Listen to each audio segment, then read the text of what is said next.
This is a physics show at the end of the day. What's going on that realm? Oh, yeah. That BBC thing, that little snippet that you put out. I know you talked about it, but guy never answers the question. That's really telling. They cite the second law of thermodynamics as to why there can't be an atmosphere next to a vacuum. Kinda doesn't answer the question. You rephrase it into... No, he doesn't. I'm saying that. I know you brought it up, but it's funny how he doesn't even answer it. Yeah, it was left to hang. Can you believe those guys are saying you can't have gas pressure without a container? Violation of the second law of thermodynamics. Can you believe that? And he said, you don't believe that. Well, what did he say? It's not true. How did he say it? He said, well, of course they're wrong. No. Do you just think they're wrong? And no. Obviously they're wrong. That was his actual answer. What do you think? Do you think they're wrong? Well, of course they're wrong. That was his answer. All right, we're wrong. All right, so second law of thermodynamics, entropy increase, gas filling space, that's wrong, is it? No. Just violated by your sky vacuum belief. No explanation given. Apparently none required. Bloody hellfire.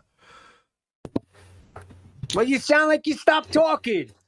What, when I'm in the middle of a bloody sentence, I sound like I stopped talking, exactly. do I, Fundy? I just want to say, he sounds like he sounds like he's looking for an answer with that when he brought it to him, that guy. He's definitely waiting for the guy to give him an answer. Oh, absolutely. SciManDan is asking because he wants an answer. He doesn't have one. SciManDan, that is. Journalistic tip for you, SciManDan. Never ask a question that you don't already know the answer to. Poor show. That's free advice, by the way. I wouldn't give you that unless I actually thought you'd done a good job. I don't take my tone to mean that this is not worthy information. Take it to heart. It's free advice. Don't ask questions that you don't already know the answer to when you're in that circumstance, when you're interviewing somebody. My God, shouldn't have to give you journalistic tips. But there we go. You did land the interview, so kudos and props. You deserve a little bit of a tip and an advice from me. Whether or not you want it, it's entirely up to you. It's good advice. In case you think it's not good advice, this is more to the audience than to SciManDan. Yeah? What happens when you ask a question that you don't already know the answer to? Well, you can watch exactly what happens when SciManDan asks a question he doesn't already know the answer to a BBC journalist claimed to be an astrophysicist. He gets an answer that gets trimmed out by your opponent and held up for us all to laugh at how he doesn't have an answer. Okay. I think. So one of their big things is that they cite the second law of thermodynamics as to why there can't be an atmosphere next to a vacuum through entropy. Okay.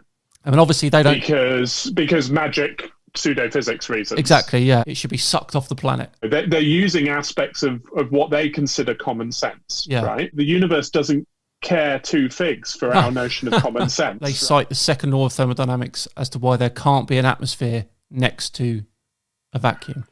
And I think that's great. Yeah, and I'm under no illusion it's common sense. So I don't know. Is that too sympathetic? Presumably, no.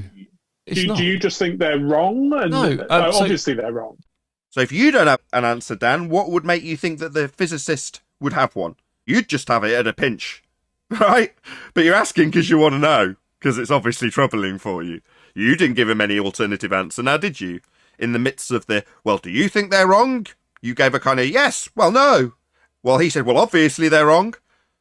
Do you just think they're wrong? And obviously they're wrong. Well, that's what you got as your answer, Dan. Bet you're really pleased you asked that question of the astrophysicist, because you got a really cracking answer, didn't you? Maybe come here and throw that at us. The astrophysicist said... obviously they're wrong. See how well that goes down.